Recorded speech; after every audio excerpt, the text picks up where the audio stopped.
हम एक बार में एक चीज सोच सकते हैं क्योंकि हमारे सोचने की ताकत बहुत सीमित है, वो तो ईश्वर है। हम तो पाइपलाइन प्रोसेसिंग में सोचते हैं ना, ईश्वर पैरेलल प्रोसेसिंग में सोचता है।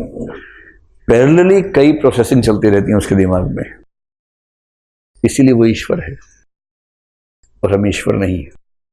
इसीलिए वो चॉकलेट नहीं खाता है, हम खाते हैं। बहुत अंतर है उसमें और हमें भाई, उसकी क्षमताएं बहुत अलग हैं। कुछ लोग कहते हैं कि ईश्वर नहीं है क्योंकि दिखता नहीं है। तो उनके जवाब में एक शायर ने बड़ी अच्छी बात कही। क्या कहा उसने? हाँ, सरीका ही नहीं शायद उन्हें महसूस करने का, जो कहते हैं खुदा है तो नजर आना जरूरी है। पर जो ईश्वर को मानते हैं ना, उनके पास पर्याप्त तरीके हैं मानने के, उनको दिक्कत नहीं है इस बात से कि हम मानते कि नहीं मानते। तो ईश्वर है तो अच्छा, ईश्वर है नहीं है, इस पर एक प्रसंग ये भी है, सोच के देखिए बात सही है या नहीं है। सही है या नहीं तो किसी को पता नहीं, मतलब हो सकती है या नहीं ये सोचना है। मतलब मैं उन मूर्खों को केंद्र में रख के बोल रहा हूं जो कहते हैं कि ईश्वर नजर नहीं आता इसलिए ईश्वर नहीं है। ईश्वर को नहीं मानना हो तो उसके अच्छे तर्क हैं। ये बेहुदा तर्क देना कि ईश्वर होता तो नजर आता, ये बहुत बेहुदा तर्क है। अगर ईश्वर सच में हो तो वो ऐसा क्यों नहीं कर सकता कि मनुष्यों को 5 इंद्रियां दे, कुछ को 4 दे, कुछ को 3, कुछ को 2, कुछ को 1 दे। प्राणियों की बात कर रहा हूं। और खुद को इस रूप में रखता हो कि उसको जानने के लिए 6ठी या 7वीं इंद्रिय की जरूरत हो, जो उसने किसी को दी ही ना हो। यूं समझे कि आपने एक खिलौना बनाया, एक रोबोट बनाया, और आप चाहते कि रोबोट आपको देख ना सके। आपने रोबोट को देखने की क्षमता नहीं दी, सुनने की दी, टच करने की दी, सब क्षमताएं दे दी, उसके अंदर सेंसर्स लगा दिए, लेकिन देखने की क्षमता उसको आंखें, नकली आंखें नहीं दी। और एक दिन वो रोबोट बहुत विकसित होने के बाद कहे, यदि मुझे बनाने वाला होता तो फिर मुझे सुनाई देता, टच होता। और आप मुस्कुरा रहे हैं। वो जैसे आपके पास आता है आप साइड हो जाते हैं, वो टच नहीं कर पा रहा आपको, वो आपको सुन नहीं पा रहा क्योंकि आप शांत रहते हैं। वो आपको केवल देख सकता है और आपने उसको देखने की क्षमता दी ही नहीं जानबूझ के, ताकि वो ना देख सके। और ये मूर्ख उछल उछल के बोल रहा है कि ईश्वर नहीं है क्योंकि वो सुनाई नहीं दे रहा है। ठीक वैसे हो सकता है कि 5 इंद्रियां ईश्वर को जानने के लिए अपर्याप्त हो, 6ठी इंद्रिय की जरूरत हो। 6th सेंस तो आमतौर पे इंट्यूशन को बोल देते हैं लोग, लेकिन मैं उस सेंस में नहीं कह रहा हूं, मैं सामान्य बात कह रहा हूं कि 6ठी इंद्रिय कोई ऐसी हो सकती थी जिससे ईश्वर जाना जा सकता है। और ईश्वर ने जानबूझ के दी नहीं, वो मजे ले रहा है और हम उछल उछल के बोल रहे हैं कि ईश्वर नहीं है। कोई आदमी अगर मंदिर की मूर्ति के सामने झुक रहा हो तो भूल के भी ये मत कह देना कि तू क्या कर रहा है, तो पत्थर तुम्हारे लिए पत्थर होगा तो तुम्हारे लिए पत्थर है, मगर दूसरे के लिए पत्थर हो ये जरूरी नहीं। दूसरे के लिए प्राण हो सकते, उस पत्थर में प्राण की प्रतिष्ठा उसने की हो तो उस पत्थर में उसके लिए सब कुछ। ये जो जीवन की आंतरिक दशाएं हैं, इनके संबंध में थोथे नियमों से काम नहीं चलता और इनके लिए कोई कसौटियां नहीं है और न तराजू। इसलिए तुम दूसरे की निंदा में मत पड़ना, इतना सम्मान रखना सदा, क्योंकि यहाँ पत्थर में भी भगवान छिपा है, पाषाण में भी परमात्मा छिपा है। देखने वाली आंख चाहिए, उतरने वाला हृदय चाहिए। इस जगत में परम तृप्ति उनकी जो समझौते नहीं करते, जो भीतर से बाहर की तरफ जीते। जो करना चाहते हो वही करो, और मैं तुमसे ये भी नहीं कहता कि वह सही है या गलत, उसका निर्णय भी तुम्हारी अंतरात्मा को ही करना है। उसका निर्णय भी बाहर से नहीं लेना है। कौन निर्णय करेगा क्या सही है क्या गलत? बुद्ध ने घर छोड़ा, पिता समझते थे गलत है, पत्नी समझती थी गलत है, परिवार समझता था गलत है, सब समझते थे गलत है। लेकिन आज 2500 साल बाद क्या तुम ये कहोगे कि बुद्ध ने घर छोड़ा तो बुरा किया? नहीं छोड़ते तो मनुष्य जाति वंचित रह जाती, सदा सदा के लिए वंचित रह जाती। तुम्हारी निर्बलता और दुर्बलता का सवाल है।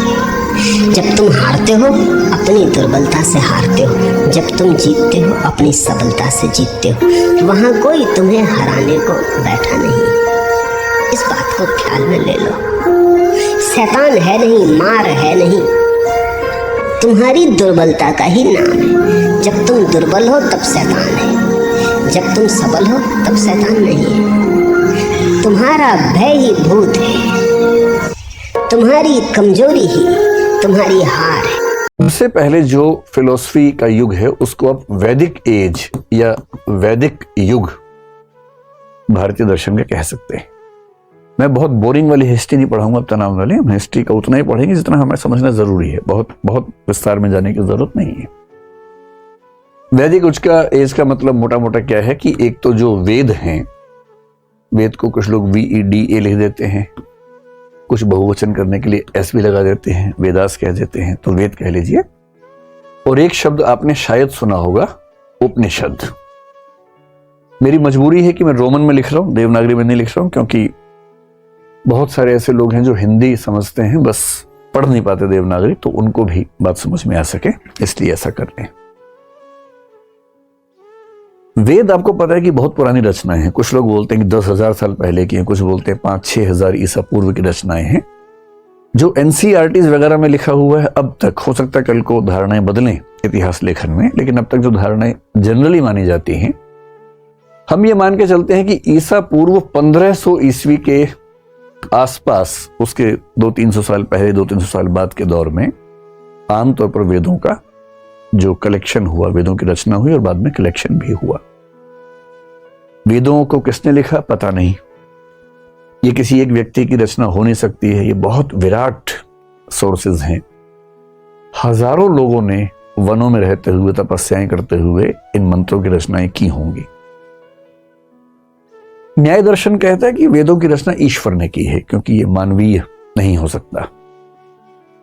मीमांसा दर्शन कहता है कि वेदों की रचना ईश्वर ने भी नहीं की है, वेद अकर्तृक हैं। अकर्तृक का मतलब किसी ने रचना नहीं की है, वेद नैसर्गिक हैं, नित्य हैं, प्राकृतिक हैं। हाँ, ये हो सकता है कि वेदों के ज्ञान को कुछ लोगों ने कंपाइल कर दिया हो, लेकिन वेदों की रचना ईश्वर भी नहीं, क्योंकि मीमांसा दर्शन ईश्वर को मानता नहीं है। क्योंकि वो ईश्वर को मानता नहीं है तो ईश्वर ने रचना की कैसा मान सकता है। तो न्याय दर्शन ईश्वर को मानता है, तो वो कहता है ईश्वर ने की है। लेकिन हम ये मान सकते हैं कि बहुत सारे लोगों ने बहुत सदियों तक चीजों को लिखा, इकट्ठा किया गया। वेदों को इकट्ठा जिस व्यक्ति ने किया उसको आमतौर पर हम कहते हैं कि वो वेद व्यास थे। कुछ हिंदी में लिख देता हूं, वरना मैं हिंदी लिखने भूल जाऊंगा। तो जो वेद व्यास नाम के ऋषि हुए, वेद व्यास बहुत ही विराट योगदान वाले व्यक्ति माने जाते हैं। हालांकि स्वामी विवेकानंद ने कहा कि वेद व्यास को एक व्यक्ति नहीं रहे होंगे, एक समूह या एक परंपरा रही होगी, क्योंकि एक व्यक्ति इतना कैसे कर सकता है। ये वो व्यक्ति हैं जिन्होंने सारे वेदों को कंपाइल किया। ये वो व्यक्ति हैं जिन्होंने 18 पुराणों की रचना की। ये वो व्यक्ति हैं जिन्होंने महाभारत की भी रचना की, और महाभारत का मतलब है गीता की भी रचना की। और ये वो व्यक्ति हैं जिनके बारे में लोग मानते हैं कि यही ऋषि बादरायण भी थे जिन्होंने ब्रह्म सूत्र या वेदांत सूत्र की रचना की, जो वेदांत दर्शन का सबसे मूल एक ग्रंथ है। हालांकि चौथी बात पर डिबेट है, कुछ लोग मानते हैं कि ये दोनों व्यक्ति एक ही व्यक्ति थे। वेद 4 हैं, आपको अच्छे से पता ही है, जिनमें से एक का नाम ऋग्वेद है, एक का नाम सामवेद है, एक का नाम यजुर्वेद है, एक का नाम अथर्ववेद है। वेदों में दर्शन बहुत ज्यादा नहीं है, वेदों का ज्यादा जो मंतव्य है वो मंत्रों से है, जिनसे हम यज्ञ करते हैं, हवन करते हैं, पूजा पाठ करते हैं। दार्शनिक प्रवृत्तियां वेदों के शुरुआती हिस्से में नजर नहीं आती हैं। इसलिए वेदों में शुरू में कुछ कंफ्यूजन भी है, जैसे ईश्वर को लेकर, ईश्वर एक है या बहुत सारे हैं। तो वेदों में सामान्यतः कई ईश्वर माने गए हैं, सूर्य को भी, वरुण को भी, इंद्र को भी, बहुत सारे ईश्वर हैं। और ये कंफ्यूजन भी दिखता है कि मैं पूजा करूं तो किसकी करूं। एक वाक्य वेदों में बार बार आता है, कस्मै देवाय हविषा विधेम। फिर इस कंफ्यूजन का समाधान क्या निकाला गया कि अरे भाई, सब रास्ते एक ही रास्ते हैं। एकम सद्विप्रा बहुधा वदंती, इसमें ऋग्वेद में कहा गया है। एक ही सत्य है, अलग अलग तरीके से कहा जाता है।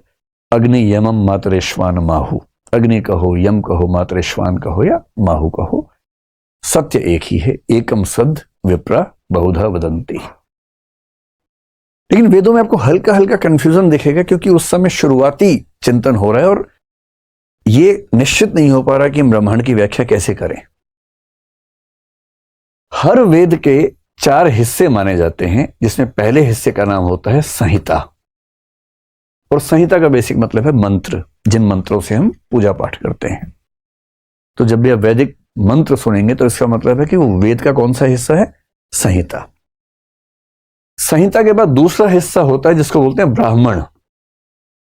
ब्राह्मण का बाद में तो वर्ण व्यवस्था में एक वर्ण का नाम हो गया, लेकिन ब्राह्मण का बेसिक मतलब वेदों में है कि जब पूजा पाठ होगा उसके विधि विधान क्या होंगे, उन विधि विधानों का वर्णन ब्राह्मण कहलाता है।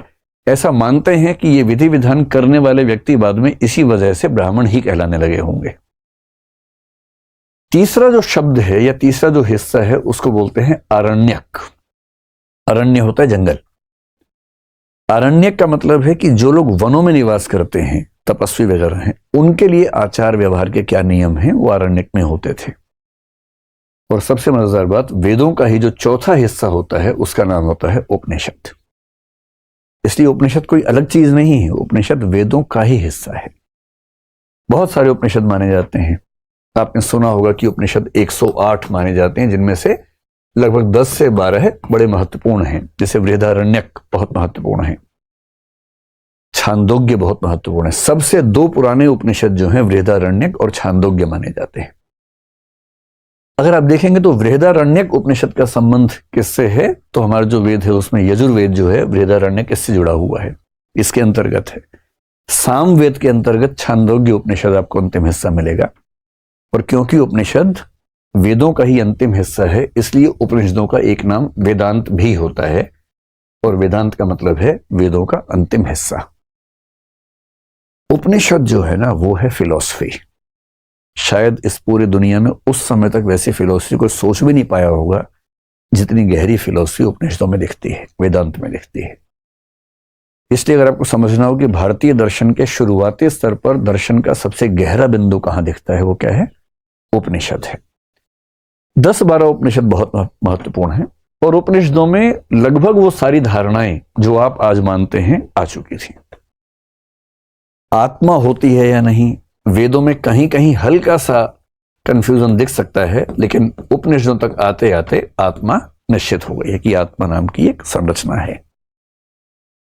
फिर एक मोक्ष की धारणा आपने सुनी होगी, जिसको लिबरेशन कह देते हैं, मुक्ति कह देते हैं। मोक्ष की धारणा भी उपनिषदों में स्पष्ट हो गई है। कहीं कहीं स्वर्ग का जिक्र आता है, लेकिन भारतीय परंपरा में मोक्ष सबसे ऊंचा आदर्श माना गया है, वो उपनिषदों में स्पष्ट हो चुका है।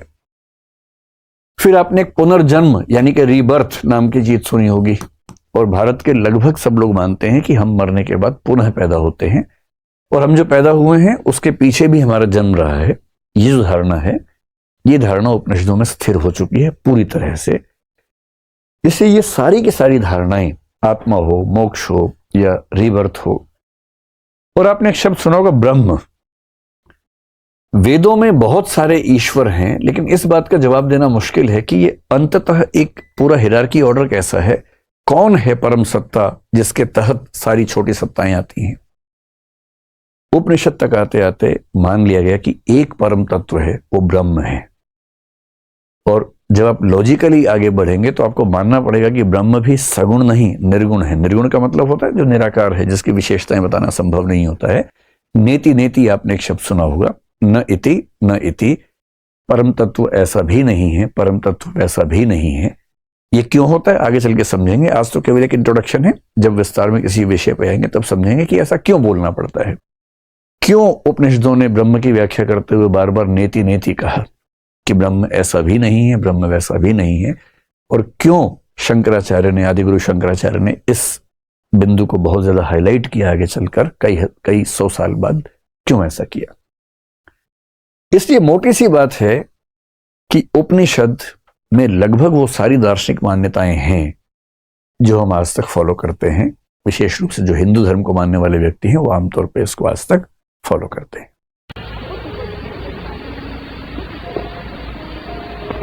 बुद्ध की प्रतिमा को देखते ही प्रतिमा भूल जाएगी और बुद्ध सजीव हो उठेंगे।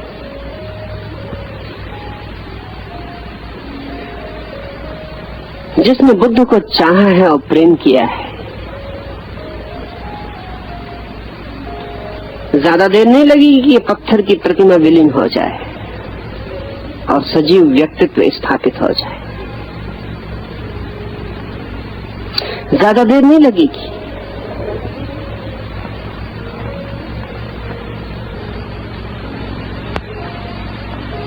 तो बुद्ध हो कि महावीर हो कि कृष्ण हो कि क्राइस्ट हो, वे सब अपने पीछे व्यवस्थाएं छोड़ गए हैं, जिन व्यवस्थाओं से उनको चाहने वाला व्यक्ति कभी भी उनसे पुनः संबंधित हो जाए।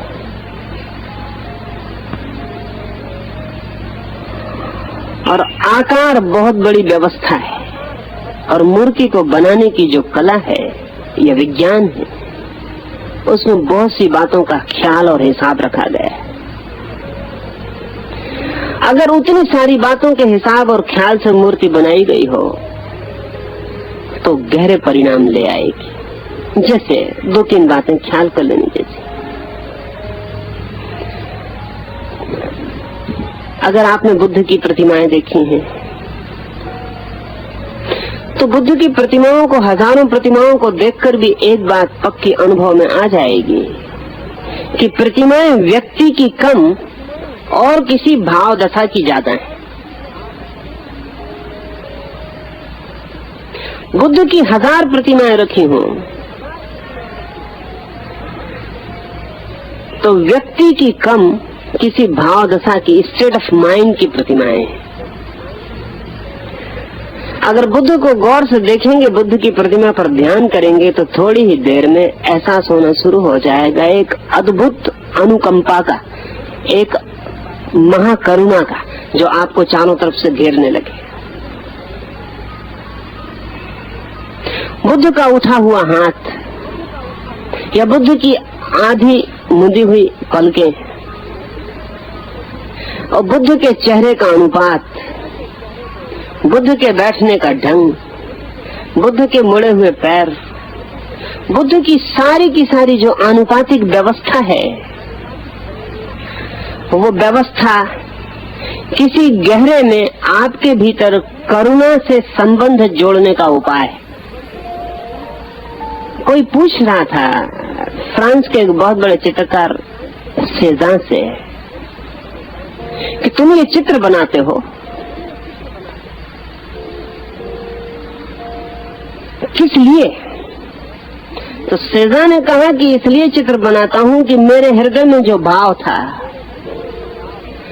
खोजता हूं कि उस भाव के लिए आकार क्या होगा और आकार बना देता हूं। अगर कोई उस आकार पर ठीक से ध्यान करे तो वो उस भाव को उपलब्ध हो जाएगा जो मेरे भीतर था। आप जब किसी चित्रकार का चित्र देखते हैं तो सिर्फ आकार देखते हैं, आपको ख्याल भी नहीं होता इस बात का कि तब आप चित्रकार की आत्मा को न समझ पाएंगे।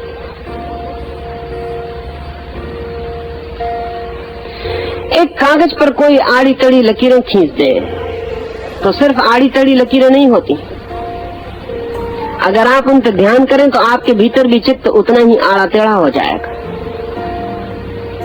क्योंकि चित्त का एक नियम है कि वो जो देखता है उसके अनुरूप प्रतिध्वनित होता है, रेजोनेट होता है। अगर वही उतनी ही लकीरें आड़ी तड़ी न खींची जाएं, एक विशेष अनुपात में खींची जाएं, तो आपका चित्त उनको देखकर उस विशेष अनुपात को उपलब्ध होता है। एक फूल को देख के आपको जो खुशी उपलब्ध होती है, आपको पता भी नहीं होगा कि वो फूल की कम फूल की पखड़ियों के अनुपात की है।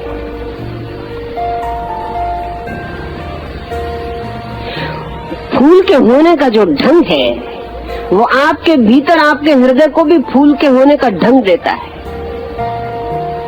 अगर एक सुंदर व्यक्ति के चेहरे को देखकर आपको आकर्षण पैदा होता है तो आपको कुल कारण इतना नहीं है कि उस व्यक्ति का चेहरा किसी हिसाब से सुंदर है। गहरे में असली कारण यह है कि उस व्यक्ति का सुंदर चेहरा आपके भीतर सौंदर्य का रेजोनेंस पैदा करता है। आपके भीतर भी कोई चीज उस सुंदर के साथ सुंदर हो उठती है और कुरूप के साथ कुरूप हो जाती है।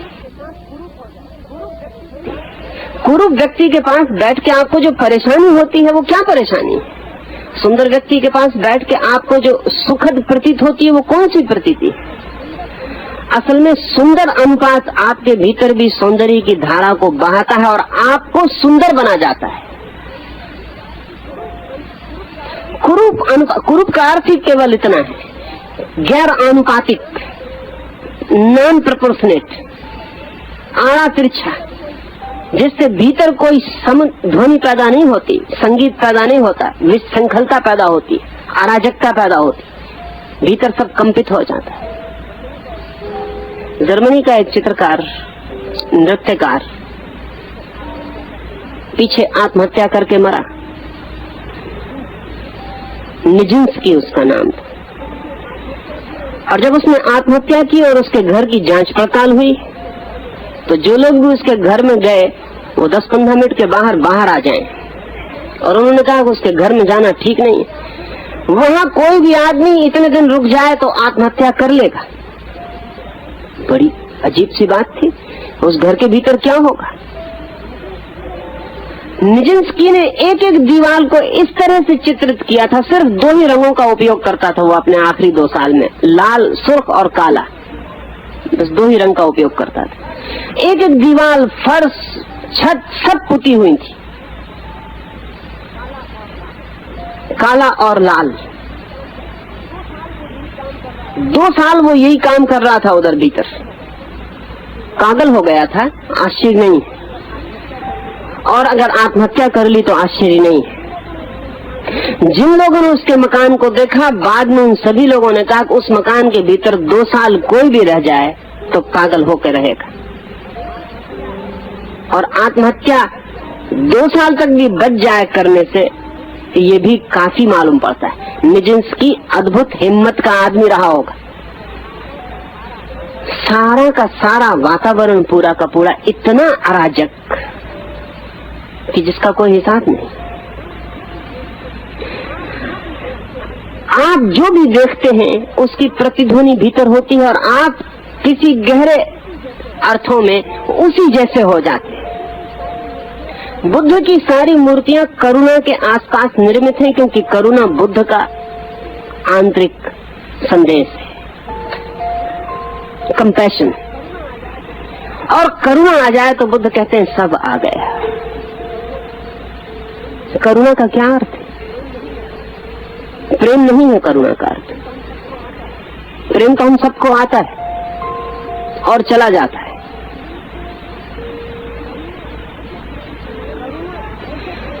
करुणा ऐसे प्रेम का नाम है जो आती तो है लेकिन फिर जाती नहीं।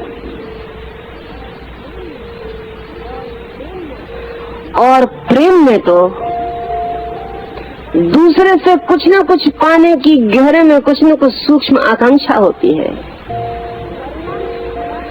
करुणा में इस बात का बोध होता है कि किसी के पास कुछ देने को ही नहीं है तो कोई देगा कैसे?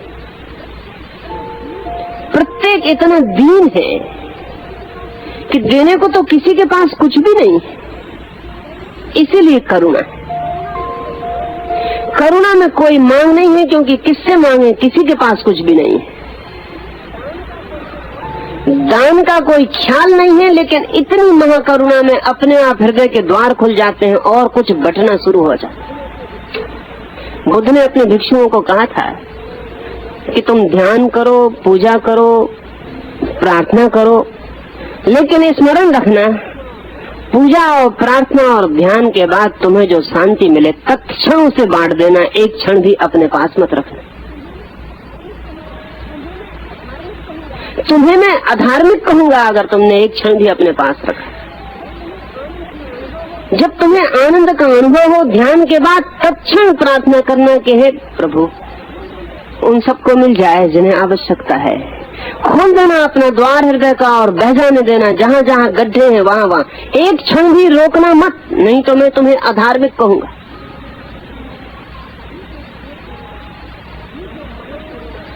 ये जो महाकरुणा, इसको बुद्ध ने महामुक्ति कहा। तो बुद्ध की सारी प्रतिमाएं इस अनुपात में निर्मित की गई हैं कि उनकी पूजा करने वाला व्यक्ति की उनके सानिध्य में बैठकर उस रेजोनेंस को, प्रतिध्वनि को उपलब्ध हो जाए जहां वो करुणा का प्रवाह अनुभव करने लगे। अब अगर बुद्ध की प्रतिमा पर बैठकर पूजा करेंगे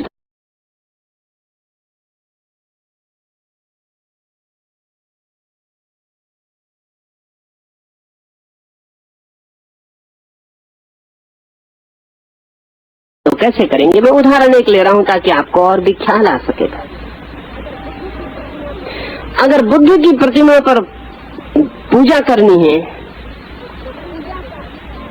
तो पूजा का जो केंद्र है वो बुद्ध का हृदय बनाना पड़ेगा।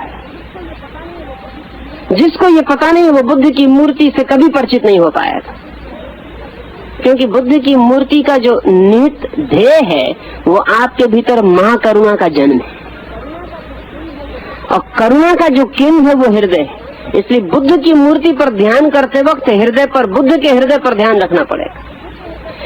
एक तरफ बुद्ध के हृदय पर ध्यान रखना पड़ेगा और दूसरी तरफ अपने हृदय पर ध्यान रखना पड़ेगा। दोनों के हृदय एक साथ धड़क रहे हैं इसकी प्रतीति में गहरा उतरना पड़ेगा, और एक क्षण आएगा कि अपना ही हृदय धड़कता हुआ मालूम नहीं पड़ेगा, बल्कि अपने ही हृदय से जैसे एक धागा जुड़ा हो और बुद्ध की प्रतिमा के भीतर भी हृदय धड़कता हो। ये सिर्फ मालूम ही नहीं पड़ेगा, बुद्ध की प्रतिमा पर ठीक हृदय की धड़कन खुली आंख से भी अनुभव होने लगी।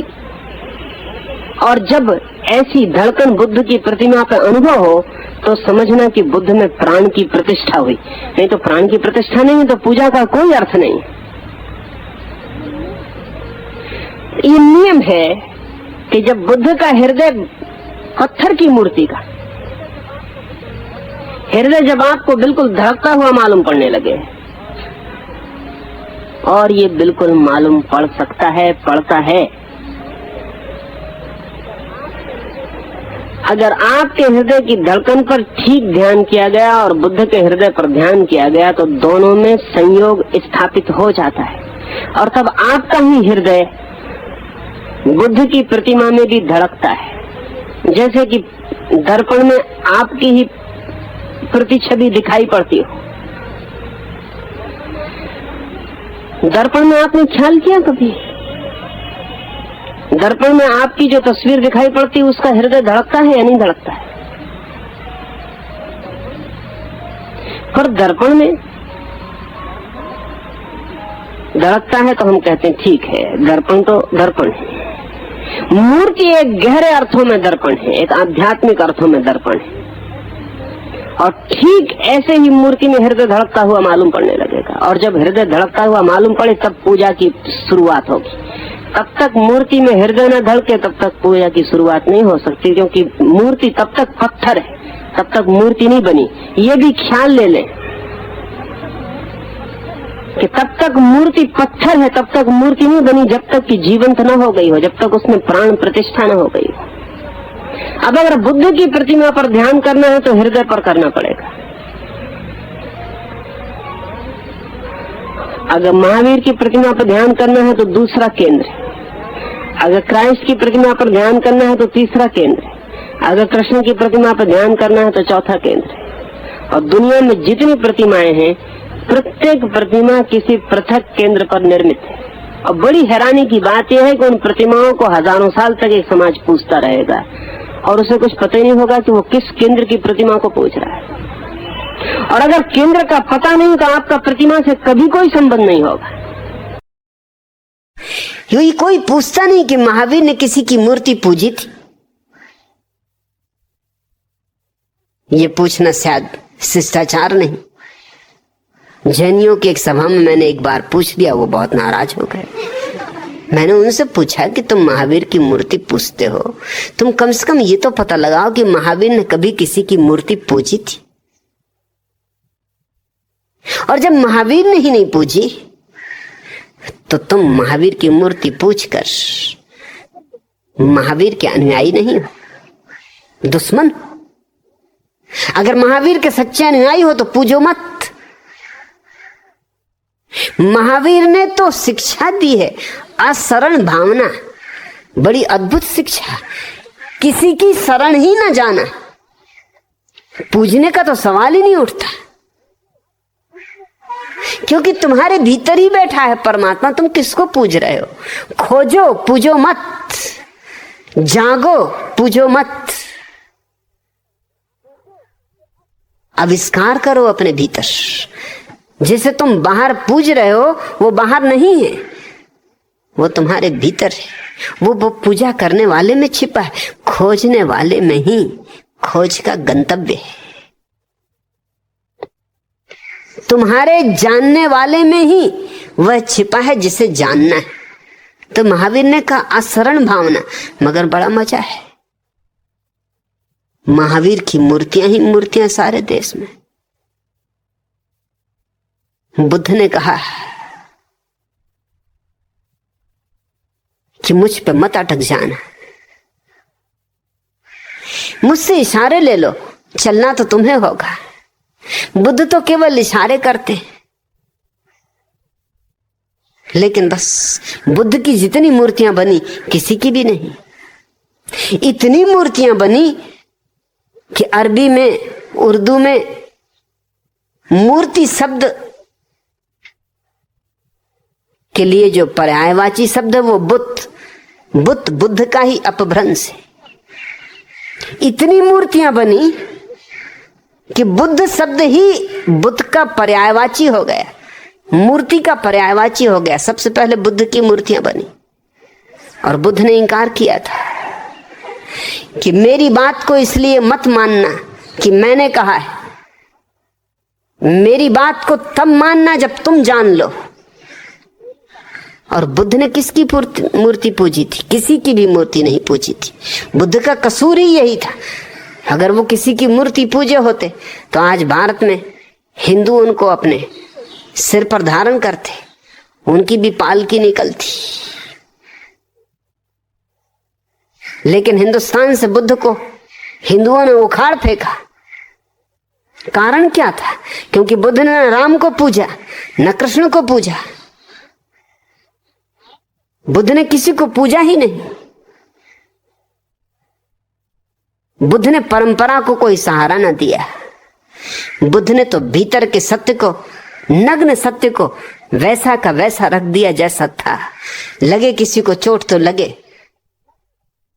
प्रीति कर लगे तो ठीक, अप्रीति कर लगे तो ठीक, सत्य को तो कहना। उद्धव जी ने पूछा, एक बात तो बताएं आप, क्या वेदों में मूर्ति पूजा का विधान है? ये प्रश्न बहुत सामयिक भी है, समीचीन भी है और आवश्यक भी है। क्या प्रश्न? क्या वेदों में मूर्ति की पूजा का विधान है?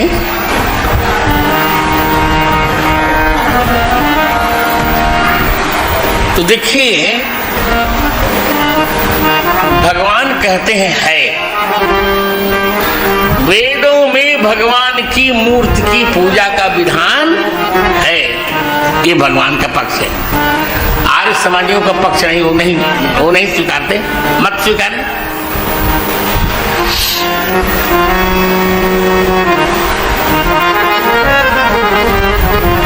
अरे ऐसे ऐसे विचित्र गाने बनाए उन्होंने, सुन के बड़ी हंसी आती है। लोगों को बहकाने के लिए नए नए गाने बनाए। अजब हैरान हूं भगवान तुम्हें कैसे रिझाऊं मैं। हमने कहा यार क्यों हैरान हो? तो कहते तुम ही हो, तुम ही हो मूर्तियों में और तुम ही व्यापक हो फूलों में। तुम ही हो मूर्तियों में और तुम ही व्यापक हो फूलों में। भला भगवान पे भगवान को कैसे चढ़ाऊं मैं? उनका पक्ष है कि आप भगवान मूर्ति में भी हैं और फूल में भी हैं, तो भगवान पर भगवान को कैसे चढ़ाया जाए? ये उनका पक्ष है। हमने उत्तर दिया इसका कि ऐसा है तुम भोजन ही बंद कर दो, क्योंकि तुम ही हो रोटियों में और तुम ही व्यापक हो दांतों में। तुम ही हो रोटियों में और तुम ही व्यापक हो दांतों में, तो भला भगवान से भगवान को कैसे चबाऊं मैं?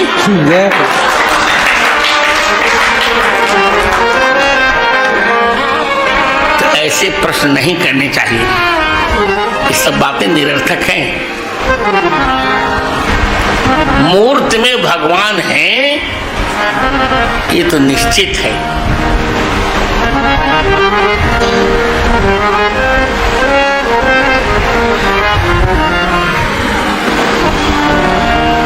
फूलों में भगवान निर्गुण भगवान है, मूर्ति में सगुण भगवान है, तो फूल तो भगवान के चरण चढ़ाया जाएगा।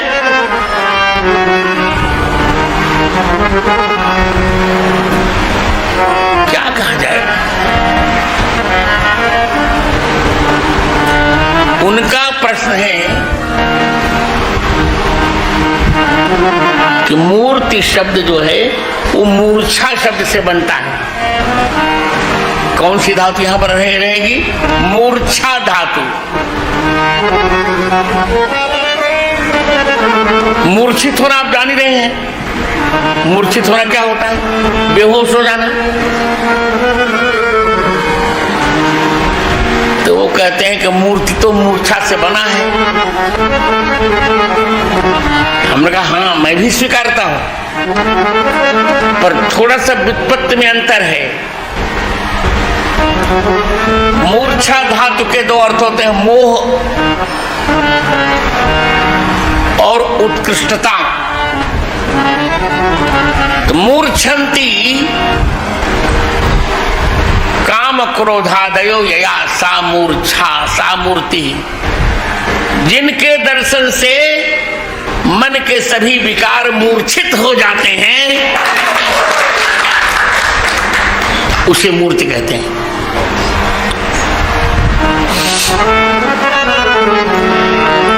ये तो भाई प्रतीति होती। हमने जब 1994 में सीताराम लक्ष्मण जी की स्थापना की यहां,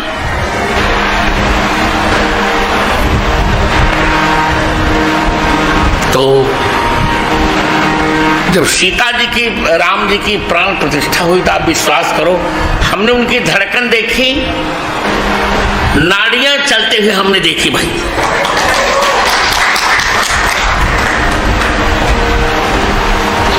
और आज भी मैं जब दर्शन करता हूं सीता जी के, घूंघट निकाली हुई सीता जी हमारी, तो हमको तो पत्थर की मूर्ति का अनुभव होता ही नहीं। हम तो लगता है यही बहू है। जैसे नई नई बहू जब उनको देखे तो धीरे धीरे सांस लेती है, धीरे धीरे। आज भी हम देख रहे थे तो सीता जी धीरे धीरे श्वास लेती हुई नई बहू की भांति, लज्जाशील बहू।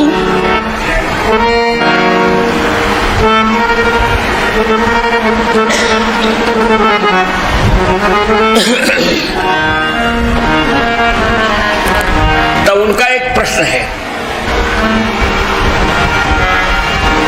वेद में तो वर्णन है नतस्य प्रतिमा अस्ति यस्य नाम महद यशः।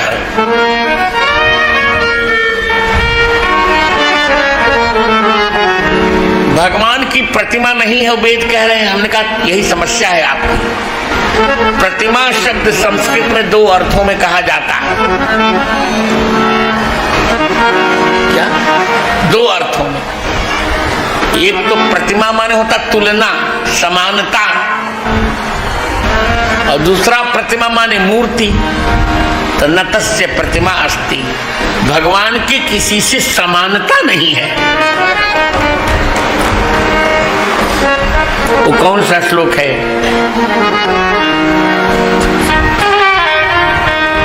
पितासि लोकस्य चराचरस्य गोचरस्य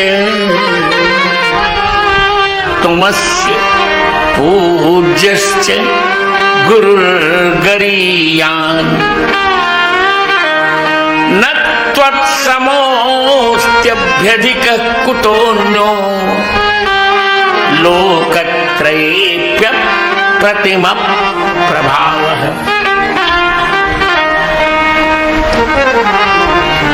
अप्रतिम प्रभावः माने भगवान के प्रभाव का किसी के साथ सादृश्य नहीं है। न तो कोई भगवान के समान है न कोई भगवान से अधिक है। तो वहां न तस्य प्रतिमा अस्ति माने भगवान की किसी से समानता नहीं है।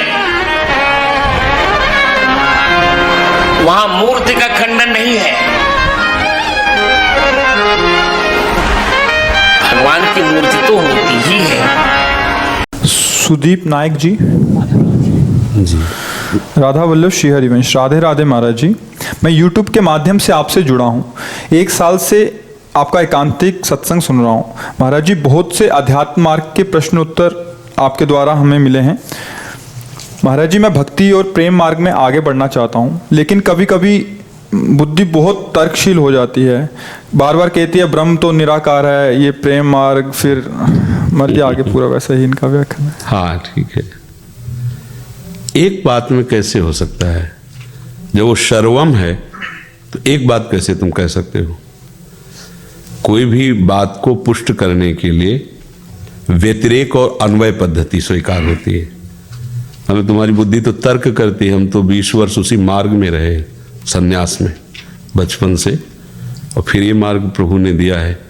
तो ज्ञान का मार्ग 2 पद्धति लेके चलता है, अन्वय और व्यतिरेक। है और ये नहीं है। तो जो नानात्व तो देख रहे हो ये नहीं है। ब्रह्म सत्यम जगन मिथ्या, पर इसी में है वो। वही सूत्रकर्ता कह रहे हैं, सर्वम खलमिदम ब्रह्म ने नानास्त किंचन। समझो प्रारंभ कहां से हुआ? ब्रह्म सत्यम जगन मिथ्या। ये नानात्व मिथ्या है। पूर्णता कहां हुई? यही नानात्व जिसे तुम मिथ्या करके आगे बढ़े थे, यही ब्रह्म। सर्वम खलमिदम ब्रह्म ने नानास्त किंचन। किंचन मात्र ब्रह्म से अलग। वो निराकार भी है, वो साकार भी है, वो नजदीक भी है, वो बहुत दूर भी है, वो सूक्ष्म भी है, वो महतो महियान भी है ना? तो फिर कैसे? बहिरंतश्च भूतानाम अचरम चरमे उच्च सूक्ष्मात्यद विज्ञेयम। आप उसको ऐसे कैसे कह सकते कि एक ही वो है? कोई कहे वो प्रभु साकार ही है और आप कहो प्रभु निराकार ही है, और दोनों थप्पड़ चलाओ तो दोनों प्रभु को जान गए क्या? नहीं जाने। दोनों पक्ष देखो। बर्फ जो है ये साकार रूप मानो, पर है क्या? ये जल ही तो है, और जल उसका निराकार रूप मानो। तो जब जल की तरफ देख रहे हैं तो उस आकार में भी वही निराकार बसा हुआ है, और उसी निराकार का ये आकार है। अंतर तो नहीं है ना? ये तर्क बुद्धि से हम इस तत्व को नहीं जान सकते, श्रद्धा बुद्धि से जान सकते। जब हम उसकी कृपा होगी। उपनिषदों में महापुरुषों ने कहा है कि नायमात्मा प्रवचने न लभ्या न मेधया न बहुना श्रुतेन। कोई बहुत प्रवचन करके उसे नहीं जान सकता, कोई बहुत प्रवचन सुन के उसे नहीं जान सकता, कोई बहुत मेधावान है बुद्धिमान तो भी नहीं जान सकता। आत्मा जिसका वर्ण करती है वो उसे जान सकता है। सोई जाने जी देह जनाई और जानत तुम्हें तुम्हें हो जाए। हम फंसे कहाँ हैं? आकार में फंसे। आकार में फंसे हो तो आकार से ही निकल जाओ। कांटा लगता है तो कांटे से ही कांटा निकाला जाता है। समझ गए? हम प्रकृतिजन्य आकारों में फंस गए हैं।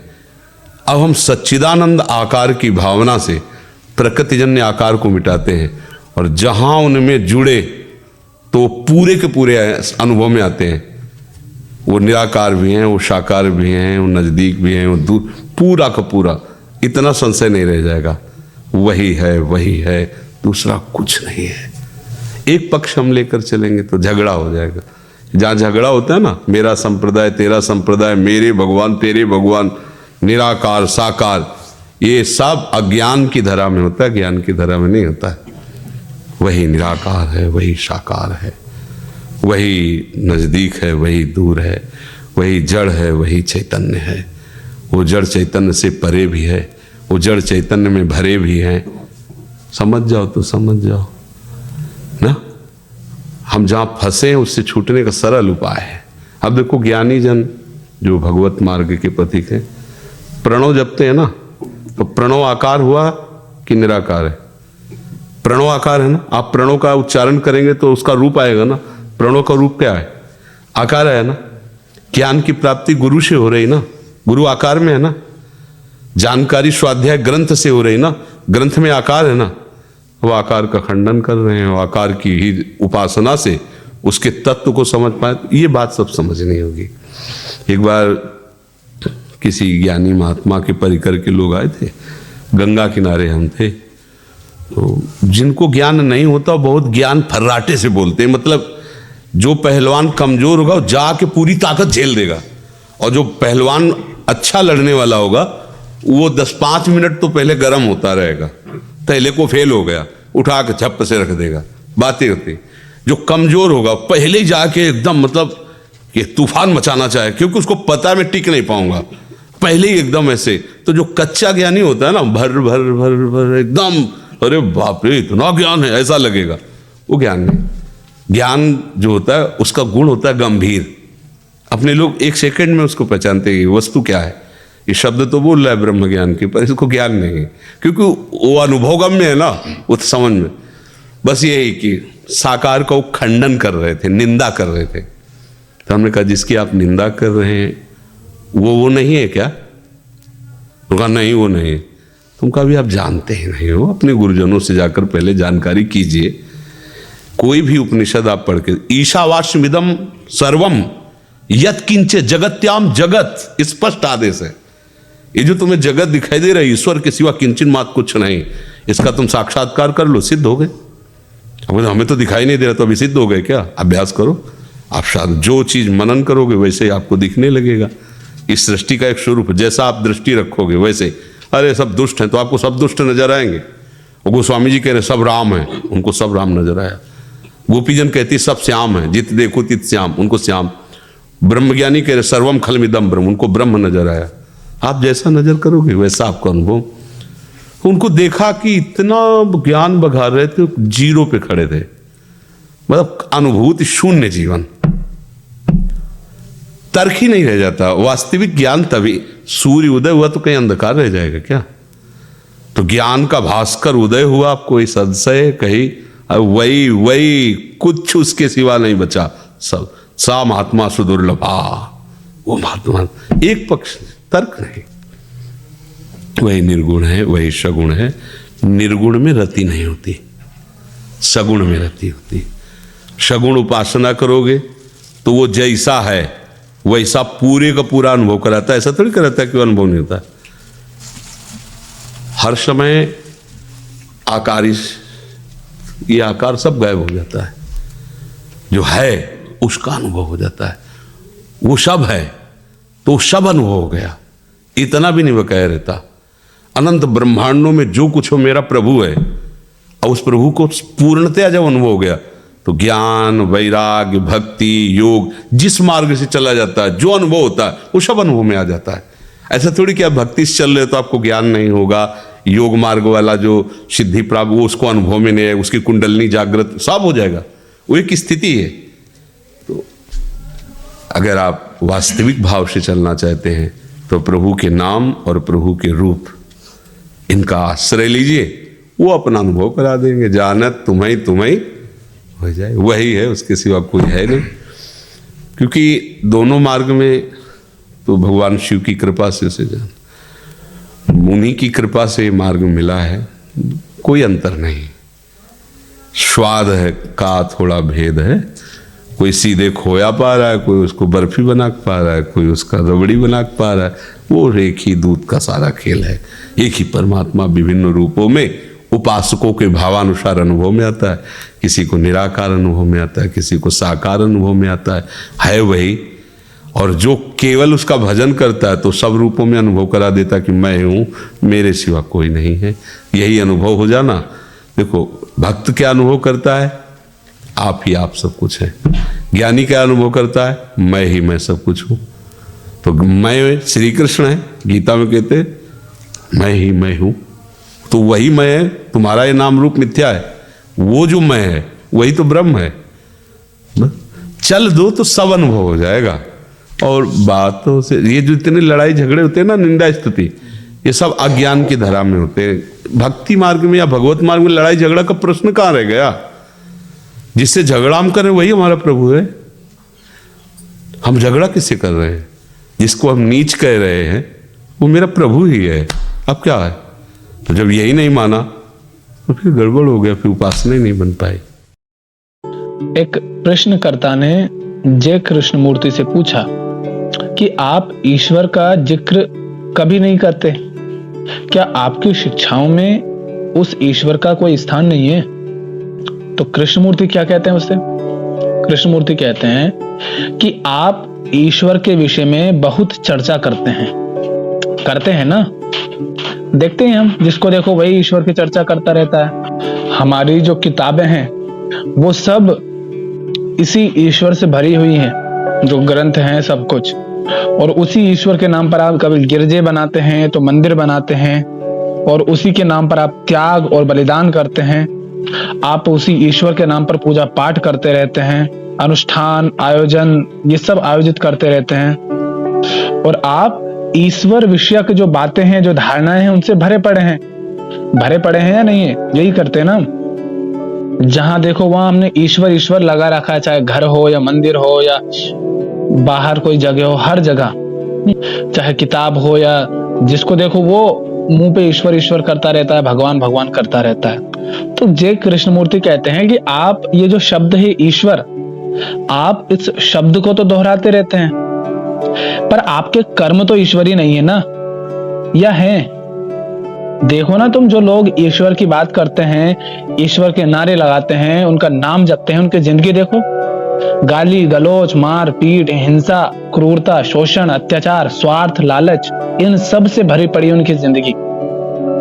और तुम ईश्वर का नाम लेते रहते हो, और जिसे आप ईश्वर कहते हैं आप उसकी उपासना करते हैं। आपके तौर तरीके, आपके विचार, आपका अस्तित्व ईश्वरी नहीं है। क्या है?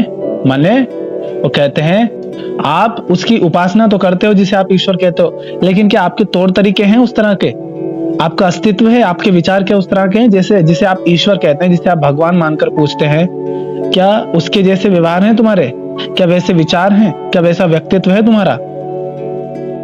तुम तो ईश्वरी गुण कुछ भी नहीं रखते, बस उसके नाम पे नारे लगाते हो। आगे वो कहते हैं कि आप हालांकि ईश्वर शब्द को दोहराते रहते हैं, लेकिन फिर भी आप दूसरों का शोषण किया करते हैं ना। सही कह रहा हूं ना? क्या आप ऐसा नहीं करते? आप क्या दूसरों से स्वार्थ पर आधारित संबंध नहीं बनाते? दूसरों की सहायता भी स्वार्थ पर आधारित नहीं करते? यही करते ना आप। और आप ईश्वर का नाम दोहराते हैं, और उस ईश्वर की बात आप मुझसे कर रहे हैं कि आप ईश्वर की चर्चा नहीं करते। क्या करूं उसकी चर्चा? कैसे करे कृष्णमूर्ति उसकी चर्चा, जिस ईश्वर के नाम पर तुम दंगे करते हो, हिंसा करते हो, शोषण करते हो, क्रूरता करते हो? और आपके तो अपने अपने ईश्वर हैं, हिंदू, मुस्लिम, ईसाई और बाकी सारे जो हैं, सबके अपने अपने ईश्वर हैं। कितने सारे ईश्वर गढ़ लिए तुमने, और वो पता नहीं सारे के सारे बैठे कहां पर हैं। आप मंदिर बनवाते हैं, आप जितने ज्यादा अमीर होते जाते हैं उतने ही ज्यादा मंदिर बनवाने लगते हैं। और जो लोग ये कहते हैं नहीं नहीं ऐसा नहीं करते, तो ऐसा नहीं है। अभी आप पैसे कमाने में लगे हैं, जब आपके पास पैसा आ जाएगा तो आप भी यही करेंगे। प्रश्न करता है, वो हंस देते हैं कृष्णमूर्ति के सामने। तो कृष्णमूर्ति कहता है कि हंसिए मत, आप खुद भी यही कर रहे होंगे। बाकी फिलहाल आप क्या कर रहे हैं? आप अमीर होने की कोशिशों में लगे हुए हैं। फर्क बस इतना ही है, जब अमीर हो जाएंगे तो आप भी मंदिर पे मंदिर बनवाएंगे ईश्वर के नाम पर, भले आपके व्यवहार बिल्कुल नहीं है ईश्वरी। तो प्रश्नकर्ता ने क्या पूछा था कि आप ईश्वर का जिक्र कभी नहीं करते, क्या आपके शिक्षाओं में उनका कोई स्थान नहीं है? तो कृष्णमूर्ति कहते हैं कि आप ईश्वर से खूब परिचित हैं, ठीक है, आपके पूरे जीवन में ईश्वर ही ईश्वर भरा हुआ है। कम से कम इस शब्द से तो आप परिचित हैं ही, ईश्वर नाम का जो शब्द है इससे, पर यह शब्द तो ईश्वर नहीं है ना। शब्द वह वस्तु नहीं होता। माने आप ईश्वर ईश्वर ईश्वर कह रहे हैं, ये जो शब्द है ईश्वर, ये शब्द तो ईश्वर नहीं है ना। आप पानी पानी चिल्लाएं तो पानी शब्द तो पानी नहीं होता ना। पानी और पानी शब्द में अंतर होता है। इसी तरह ईश्वर शब्द ईश्वर तो नहीं है। हम इस मुद्दे पर पूरी तरह से स्पष्ट हो लें, ये आपको ध्यान रखना है कि ये जो शब्द है ईश्वर, ये शब्द ईश्वर नहीं है, ये मात्र शब्द है। आप ईश्वर शब्द का अथवा किसी अन्य शब्द का प्रयोग कर सकते हैं। ईश्वर के नाम पर आप गॉड कह दो, अल्लाह कह दो, ईश्वर कह दो, भगवान कह दो, कुछ भी कह सकते हैं, किंतु वह शब्द ईश्वर नहीं है। शब्द तो शब्द है। पर हम क्या करते हैं, हम ये सोचते हैं कि हम अगर ईश्वर का नाम लेते हैं तो हम तो ईश्वर को जानते हैं। भैया, ईश्वर का ये जो शब्द है ईश्वर, इस शब्द का नाम ले लेने से ये साबित नहीं होता। इसका अर्थ ये नहीं है कि आप ईश्वर को जानते हैं, आप सिर्फ इस शब्द को जानते हैं। और कृष्णमूर्ति कहते हैं कि मैं इस शब्द का इस्तेमाल नहीं करता। आप इस शब्द को जानते हैं, पर आप इसका अर्थ बिल्कुल नहीं है कि ईश्वर को जानते हैं। तो ये तो शब्द मात्र है, इसलिए मैं इस शब्द का प्रयोग नहीं करता। मैं इस शब्द का इस्तेमाल नहीं करता। इसकी बड़ी साफ वजह यह है कि आप इसे जानते हैं। वो क्या कह रहे हैं, आप इस शब्द को जानते हैं, इसलिए मैं इस शब्द का प्रयोग नहीं करता। और क्यों नहीं करता इस शब्द का प्रयोग? क्योंकि जो आप जानते हैं वह यथार्थ नहीं है। जिसे आप जानते हो वो सत्य नहीं होता है, क्योंकि सत्य को आप जान नहीं सकते। पर आप कहते हैं आप ईश्वर को जानते हैं, तो आप ईश्वर शब्द को जानते हैं, तो फिर वो यथार्थ तो है ही नहीं। तो जो यथार्थ है ही नहीं, मैं उसकी बात करूं ही क्यों? कहने का तात्पर्य यह है उनका कि जो ईश्वर शब्द है वो शब्द तो यथार्थ है नहीं। दूसरी बात, जो सत्य है, जो परम है, पूर्ण है, पावन है, उसे जाना नहीं जा सकता। किंतु जिसे आप ईश्वर कहते हैं, आप उस शब्द को जानते हैं, तो वो आपके मन की परिकल्पना में आ गया। और जो मन के अंदर आ गया वो तो यथार्थ होता नहीं है, वो तो मिथ्या है, समय के अंतर्गत आ गया वो। तो कृष्णमूर्ति कहते हैं कि यथार्थ का पता लगाने के लिए, यथार्थ माने वो जो सत्य है, जो वास्तव में जो परमात्मा है, जिसकी बात होती है, कि यथार्थ का पता लगाने के लिए मन की सारी जो मन की शाब्दिक बड़बड़ है उसका बंद होना जरूरी है। आपके यहाँ ईश्वर की प्रतिमाएं हैं, किंतु निश्चित ही वह प्रतिमा तो ईश्वर नहीं है ना। आपके यहाँ पर घर पर मंदिर में मूर्ति होगी, पर वो मूर्ति तो ईश्वर नहीं है ना। आप ईश्वर को कैसे जान पाएंगे फिर? जाहिर है किसी मूर्ति, किसी मंदिर के जरिए तो नहीं जान पाएंगे ना। ईश्वर को, वो जो अज्ञात है उसको ग्रहण करने के लिए मन को भी अज्ञात हो जाना होता है। क्या कह रहे हैं यहाँ पर कृष्णमूर्ति कि ईश्वर अज्ञात है, तो ये जो तुम्हारा मन है ये भी जब अज्ञात हो गया तब जाना, पर जब जाना तब जानने वाला नहीं रहा। तो ईश्वर को, उस अज्ञात को जानने के लिए मन को भी अज्ञात हो जाना होता है। यदि आप ईश्वर की तलाश में हैं, वो जो ईश्वर है यदि आप उसकी तलाश में हैं, तो आप क्या हैं? आप ईश्वर को पहले से ही जानते हैं। समझ रहे हो इसका अर्थ? आप किसी की तलाश कर रहे हैं, खोज कर रहे हैं, इसका अर्थ क्या हुआ? इसका अर्थ यह हुआ कि आप उसे पहले से जानते होंगे। हम उसी को तो खोज सकते हैं ना जिसको हम पहले से जानते हो, और जिसको हम जानते ही नहीं उसको कैसे खोजेंगे? तो कृष्णमूर्ति यही कह रहे हैं कि यदि आप ईश्वर की तलाश में हैं तो आप ईश्वर को पहले से ही जानते हैं। आप उस लक्ष्य से अवगत हैं जिसे आप तलाश रहे हैं। यदि आप ईश्वर को ढूंढ रहे हैं तो आप जानते ही होंगे कि ईश्वर क्या है, नहीं तो आप उसे ढूंढते ही नहीं। आप ढूंढ रहे हैं, इसका अर्थ है कि आप उसे जानते हैं। और जानते किस तरह से? वो कह रहे हैं कि आप उसे जानते हैं इसीलिए तो ढूंढ रहे हैं। तो आप उसे जानते किस तरह से? आप उसे या तो अपनी पुस्तकों के मुताबिक ढूंढते हैं कि पुस्तकों में जैसा बताया गया है ईश्वर को, जैसा उसका वर्णन बताया गया कि ऐसा है, इस तरह का उसका रंग रूप है, आकार प्रकार है, नाक नक्शे जो उसके बताए गए, तो या तो आपकी जो पुस्तकों में बताया गया उस तरीके का कोई होगा, उसे आप खोजते रहते हैं मन में, दुनिया में, हर जगह, या फिर अपनी भावनाओं के अनुरूप ढूंढते हैं कि आपने अपने मन से कुछ भावनाएं, कुछ कल्पनाएं कर ली कि ऐसा ऐसा ईश्वर है और ऐसा ऐसा होना चाहिए। तो क्या कह रहे हैं वो? पहली बात कि आप उसे जानते हैं इसीलिए खोज रहे हैं, और जानते कैसे हैं? अपनी पुस्तकों के जो मुताबिक जो तुमने ईश्वर बना रखा है उसे ढूंढते हैं, या फिर अपनी भावनाओं में जो तुमने ईश्वर बना रखा है आप उसे ढूंढते हैं। किंतु हमारी जो भावनाएं हैं वो क्या है? वो हमारी स्मृति की प्रतिक्रियाएं हैं, स्मृति की प्रतिक्रियाएं हैं भावनाएं। इसका अर्थ क्या हुआ? स्मृति माने वो सब जो हमारा अतीत है, जो हमारे अनुभव है आज तक के, अभी तक हमारा जो भी अनुभव रहा है, हमारा जो ज्ञान रहा है, हमने जो जाना है, जो समझा है, वो सब हमारे मस्तिष्क में सेव हो जाता है, उसे स्मृति कहते हैं। चित्त में, मस्तिष्क में जो सेव हो जाती है स्मृति के रूप में, जो मेमोरी सेव हो जाती है, हमारा जो अनुभव, जो अतीत, उसे स्मृति कहते हैं। तो हमारी भावनाएं तो उन्हीं स्मृति के आधार पर उठ रही हैं। माने भावनाएं जो हैं वो स्मृति के द्वारा उठ रही हैं, माने स्मृति की ही प्रतिक्रिया मात्र हैं, और हम उसी ईश्वर को ढूंढ रहे हैं जो हमारी भावना के अनुरूप है। तो ईश्वर है भावना के अनुरूप, और भावना है हमारी स्मृति के अनुरूप, और हमारी स्मृति है हमारे अतीत, हमारे अनुभव के अनुरूप। तो इसीलिए जिसे आप ढूंढ रहे हैं वह पहले से ही आपने गढ़ लिया है। गढ़ लिया माने उसके बारे में कुछ परिकल्पना कर लिए, कुछ बना लिया है कि हाँ ऐसा ऐसा है, या तो आपने स्मृति के द्वारा या फिर सुनी सुनाई बात के द्वारा, और फिर आपने उसको इस तरह से गढ़ तो लिया। तो जो पूर्व निर्मित है वह शाश्वत नहीं है, वह तो मन की ही उपज है। माने जिसे आप खोज रहे हैं वास्तव में तो वो अज्ञात है, किंतु उसके बारे में आपने पूर्व निर्माण कर लिए, पता कर लिया कि कैसा कैसा है वो। तो फिर ये क्या है? ये शाश्वत नहीं हो सकता, ये सत्य नहीं है। क्यों? क्योंकि ये मन की उपज है, और मन की उपज सत्य नहीं होती।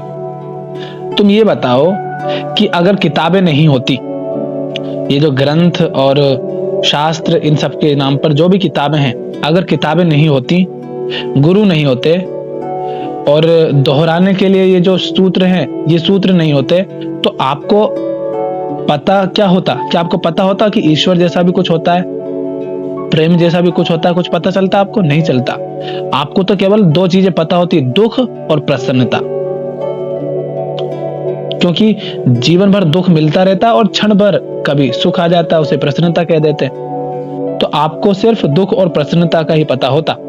लगातार दुख और परेशानियां और प्रसन्नता के कभी कभी कुछ विरल क्षण आ जाते हैं। तो यही दो चीजें आपको पता रहती। इसके अलावा आप ईश्वर, भगवान, परमात्मा, आत्मा, प्रेम, किसी की बात नहीं पता होती। अगर ये किताबें, ये गुरु नहीं होते तुम्हें बताने वाले, तो क्या आप अपने आप जान जाते इनको? पर आज जब आपने किताबों से सुन लिया है, गुरुओं से सुन लिया है, तो आप उसकी खोज कर रहे हैं जो उन्होंने तुम्हें पहले ही बता दिया है। अब जब तुम्हें पहले से ही पता है तो फिर वो सत्य कैसे हो सकता है? तो वो यही कह रहे हैं कि जीवन में लगातार दुख और परेशानियां होती है, और बीच बीच में कभी कभी प्रसन्नता के कुछ विरले क्षण आ जाते हैं। और तब, क्योंकि जब आपको फिर कोई और कुछ तो पता नहीं है, सिर्फ दुख और प्रसन्नता का पता है, तो तब आप जानना चाहते हैं कि आपको ये जो दुख होता है ये क्यों है। तब आप कोशिश करते हैं, तब आप पता लगाते हैं कि ये दुख क्यों है। पर आप ईश्वर में पलायन नहीं कर पाते, क्योंकि उस समय आपको सिर्फ दो बातें पता है कि दुख है और प्रसन्नता है। तो फिर आप ईश्वर की तो परिकल्पना कर ही नहीं पाते। लेकिन शायद आप दूसरे तरीकों से पलायन करते, और शीघ्र ही पलायन के रूप में देवताओं का आविष्कार कर लेते। किंतु यदि आप दुख की समग्र प्रक्रिया को वस्तुतः समझना चाहते हैं, एक नूतन मानव की तरह, एक नए खिले हुए इंसान की तरह, पलायन नहीं बल्कि जांच परख करते हुए, तब आप स्वयं को दुख से मुक्त कर लेंगे। तब आप खोज लेंगे कि यथार्थ क्या है, ईश्वर क्या है। तो उनका कहने का तात्पर्य क्या है? वो कह रहे हैं कि अगर आपको किसी ने बताया नहीं होता कि ईश्वर क्या है, परमात्मा क्या है, प्रेम क्या है, तब आपके पास सिर्फ दो चीजें होती, एक दुख और एक प्रसन्नता। तो जब ये दुख होता है तो आप पता करने का प्रयास करते, कुछ भी करते, कैसे भी करके इस दुख का पता लगाते कि ये क्यों है। हो सकता है कि उस स्थिति में भी आप कल्पना कर लें, क्योंकि इसी तरह ये वाली कल्पनाएं भी गढ़ी गई हैं। तो हो सकता है तब भी आप कोई कल्पना कर लेते और वैसा ही कुछ कर लेते जैसा अभी चल रहा है। तो कह रहे हैं कि यदि आप दुख की इस समग्र जो प्रक्रिया है इसको वस्तुतः समझना चाहते हैं, कैसे? एक नूतन मानव की तरह। नूतन माने एक नया, जैसे कि उसे कुछ नहीं पता है, बस ये दुख पता है कि इसको कैसे, तो उसको जानने की अगर आप जिज्ञासु हैं, एक नए खिले हुए इंसान की तरह, माने जो अभी नया नया है, जिसको पता ही चला है कि दुख जैसी कुछ है, आप उससे पलायन नहीं करते, उससे दूर नहीं भागते किसी ईश्वर के नाम पर या किसी गुरु के नाम पर, किसी पुस्तक के नाम पर दुख से पलायन नहीं करते, बल्कि उसे समझते हैं, उसे जांचते हैं, उसे परखते हैं। तब आप उस यथार्थ का पता लगा सकते हैं जो वास्तव में जिसे ईश्वर कहा जाना चाहिए या जो सत्य है। अगर आप अपने दुख की जांच पड़ताल करते हैं बिल्कुल निष्पक्ष होकर, तब आप उसका पता लगा सकते हैं जो यथार्थ है। पर जो मनुष्य दुख से ग्रस्त है वह ईश्वर अथवा यथार्थ को नहीं खोज पाता। यथार्थ को तभी खोजा या पाया जा सकता है जब दुख का अंत हो जाता है। अब आप सोच रहे होंगे दुख का अंत ही हो गया तो यथार्थ को क्यों खोजे?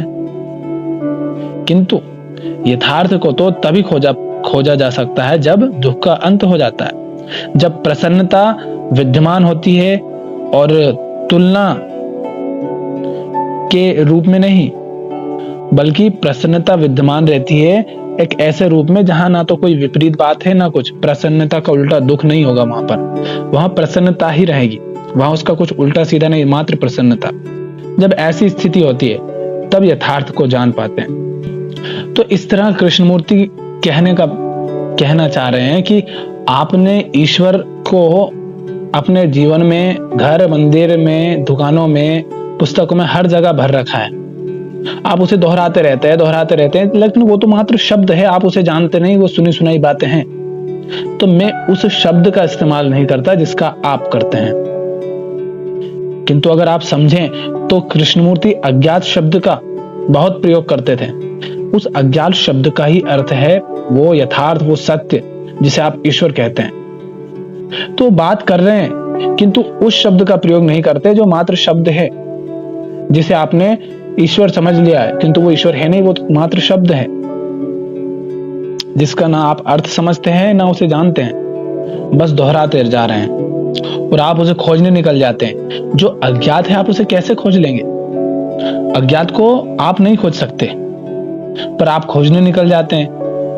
आप तभी खोज पाएंगे जब उसे पहले से जानते हैं, और आप अगर उसे पहले से ही जानते हैं तो फिर आप खोज काहे को रहे हैं? आप उसे नहीं खोज सकते। आप उसे खोजने जाएंगे, आप वापस लौट आएंगे, क्योंकि आप मन के क्षेत्र से, ज्ञात के क्षेत्र से बाहर नहीं जा सकते, और जो सत्य है, जो यथार्थ है, वो अज्ञात है। तो आप नहीं जा सकते, वो खुद आता है। जब आपका खेत तैयार हो, जब खेत तैयार होता है तो फसल उगती है ना, उसी तरह से आपके जीवन में लालच है, शोषण है, हिंसा है, क्रूरता है, अन्याय है, स्वार्थ है, ये सब तो भरा पड़ा है। जब तक ये है आपके जीवन में तब तक वो आएगा क्यों? तो इन सब से मुक्त रहिए। जब आप इनसे मुक्त हो जाते हैं तब वो आता है। वो यूं ही थोड़ी ना गंदगी में आकर बैठ जाएगा। अपने घर को तैयार करो। घर अगर तैयार है तो रास्ते पर चलता हुआ अगर वो निकल रहा होगा तो आपके घर आ जाएगा। खिड़की खुली रखो, घर साफ रखो, हवा खुद आएगी। उसका इंतजार भी मत करना, क्योंकि इंतजार करने लग गए तो फिर वो नहीं आएगी, फिर वो तो वही हवा आएगी जो आप जानते हैं, जो कि कल्पना मात्र है। तो घर साफ हो, दरवाजा खुला हो, खिड़की खुली हो और हवा खुद आती है। तुम्हारा काम है घर साफ करना और दरवाजे खुले रखना, क्योंकि अज्ञात वह है जिसकी सृष्टि मन ने नहीं की है। सृष्टि माने जिसका निर्माण, जिसकी परिकल्पना मन ने नहीं की है। मन द्वारा प्रतिपादित, सूत्रबद्ध नहीं किया जा सकता अज्ञात को। तो वह जो कि अज्ञात है उसके बारे में सोचा नहीं जा सकता। जिस क्षण आप अज्ञात के विषय में सोचने लगते हैं वह ज्ञात ही होता है। अगर आप सोचने लग गए तो वह ज्ञात के क्षेत्र में आ गया। निश्चित ही आप अज्ञात के विषय में विचार नहीं कर सकते। आप विचार केवल ज्ञात के बारे में कर सकते हैं। तो जो ज्ञात है, जिसे आप समझते हो, जो त्रुटियां हैं, जो कमियां हैं, जो दोष हैं, जो अनावश्यक है, जो व्यर्थ हैं, जो जीवन में शोषण का, क्रूरता का, स्वार्थ का, छल कपट का, लोभ का, क्रोध का, इन सब का कारण है, आप उसे समझते हैं तो उसे ठीक करिए। आप ज्ञात पर ध्यान दीजिए, उसे समझिए। अज्ञात को आप उसकी विचार भी नहीं कर सकते। तो अज्ञात अपने आप आता है जब ज्ञात को आप जान जाते हैं। क्योंकि ज्ञात को जब आप जान लेते हैं तो ज्ञात मिट जाता है और तब अज्ञात होता है। फिर आप उसके लिए ईश्वर शब्द कहें या ना कहें, इससे फर्क नहीं पड़ता। फिर सारे शब्द उसी से उठते हैं। तो जिसकी कल्पना नहीं की जा सकती, जिसके बारे में विचार नहीं किया जा सकता, उसकी बात करके कृष्णमूर्ति करेंगे भी क्या?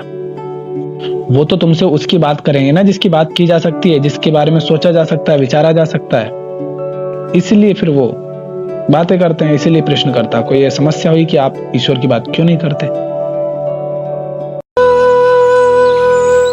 चंचल शर्मा है काशीपुर से।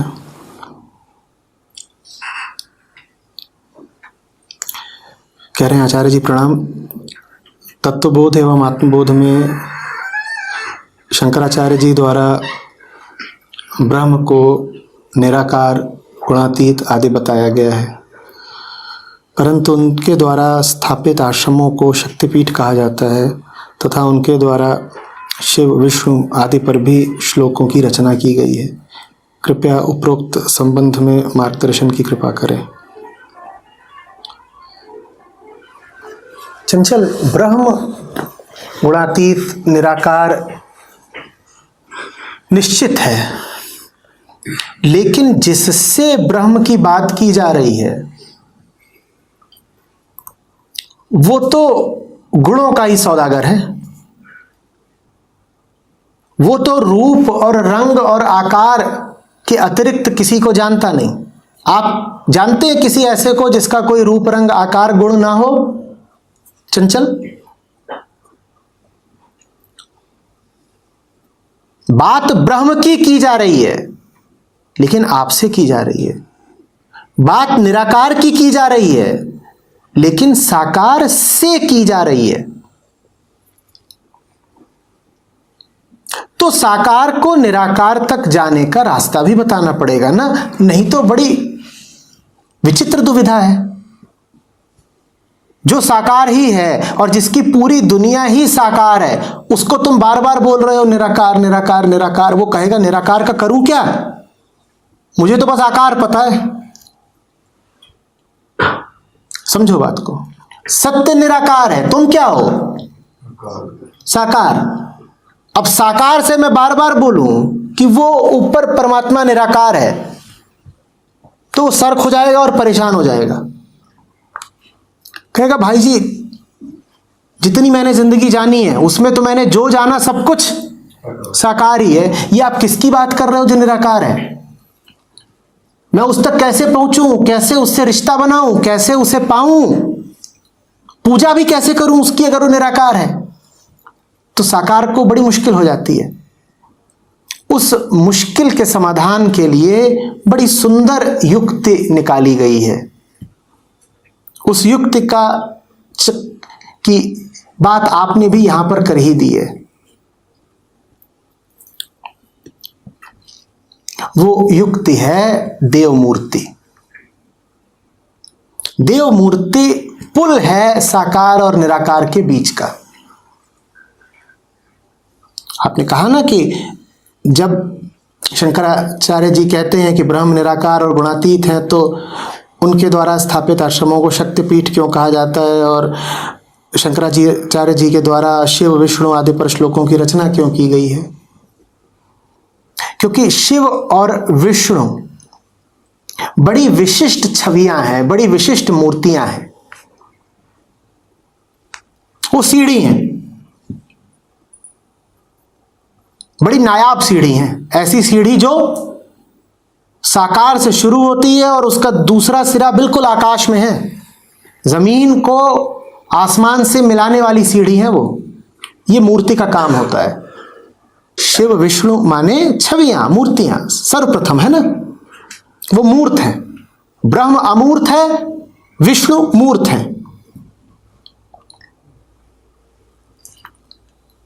उनकी अभिकल्पना, उनकी रचना बड़े बोध से, बड़े ध्यान से हुई है कि साकार व्यक्ति, साकार मन जब इन साकार मूर्तियों पर ध्यान करेगा तो वो साकार का उल्लंघन करके, साकार को पार करके निराकार में प्रवेश कर जाएगा, जैसे कि कोई पुल को पार करके दूसरे तट पर पहुंच जाता है।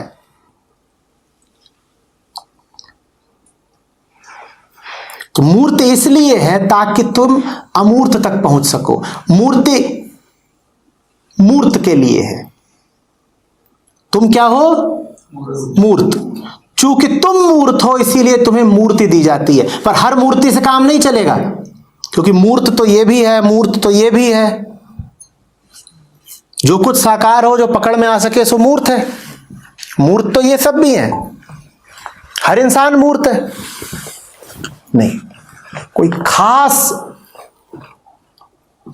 मूर्ति चाहिए होती है। शिव विष्णु वो खास मूर्तियां हैं, विधियां हैं, तरकीब है, पुल है, सीढ़ी है। जितने तरीके से कहो उतने तरीके से बोलो, इस पार से उस पार ले जाते हैं। तुम्हारे लिए जरूरी है क्योंकि तुम्हें तो मूर्ति ही चाहिए, तो मूर्ति पर ध्यान करते हो, आगे निकल जाते हो। लेकिन फिर उस ध्यान की एक शर्त है, मूर्ति पर अटक मत जाना।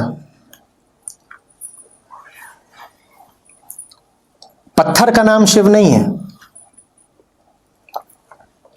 लोग मूर्तियों पर खूब अटकते थे, इसीलिए कबीर साहब आदि संतों को मूर्ति पूजा का कितना विरोध करना पड़ा, क्योंकि लोग मूर्ति पर ही अटक के रह जाते थे।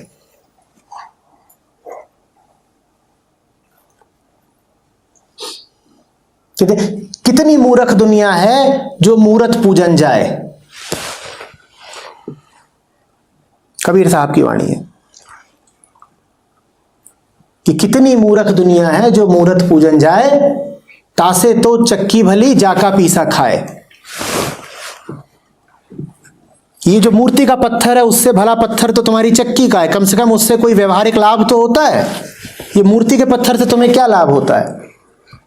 मूर्ति के पत्थर से इसलिए नहीं लाभ होता क्योंकि हमने मूर्ति का दुरुपयोग किया है। मूर्ति थी ही इसीलिए कि उसका प्रयोग तुम निराकार में प्रवेश के लिए करो, लेकिन हम मूर्ति से ही चिपक कर रह गए। तब संतों को हमें याद दिलाना पड़ा कि मूर्ति पुल है और पुल पर घर नहीं बनाते, पुल को पार करते हैं। तुमने पुल पर ही पिकनिक मनाना शुरू कर दिया, पार ही नहीं कर रहे।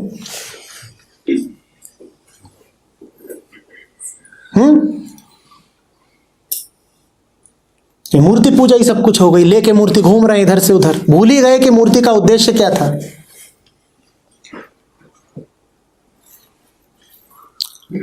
ठीक है चंचल।